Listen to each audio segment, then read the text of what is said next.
Mystery dinner gone wrong. So last Saturday, my sister invited me to what she called the mystery dinner party. Now, my sister is the kind of person who once threw a potluck brunch and served only Pop-Tarts, so my expectations were already in the basement, but I figured, hey, free food and maybe a board game or two. When I arrived, I noticed her living room was decorated with question marks and magnifying glasses, like a crime scene designed by Scooby-Doo's less competent cousin. The table was set with mismatched plates, and at each place setting, there was, wait for it, an unmarked can.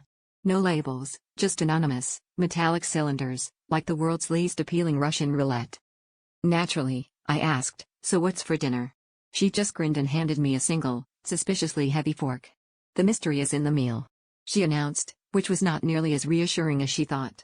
My friends and I spent the next 10 minutes shaking cans, sniffing them, and making wild guesses. This one's probably beans. No, this one's definitely pineapple. I can feel the tropical vibes. All confidence vanished when we realized there was no can opener in sight. My sister just looked at us with a look that said, "You're the detectives, figure it out."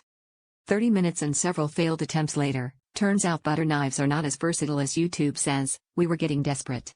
Someone tried using a wine opener, which resulted in what can only be described as a bean geyser. My other friend tried smashing a can against the table edge, which only succeeded in making the can roll under the couch, never to be seen again.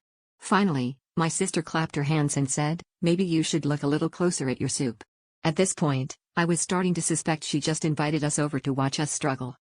Defeated, I poked around the bowl of mystery soup she'd served as a starter, only to find, yes, floating right in the middle, a can opener. She burst out laughing and declared, "Congratulations, you found the missing utensil. Soup prize." So in the end, the only thing we really opened that night was a can of worms. And sadly, that was the most appetizing thing on the menu.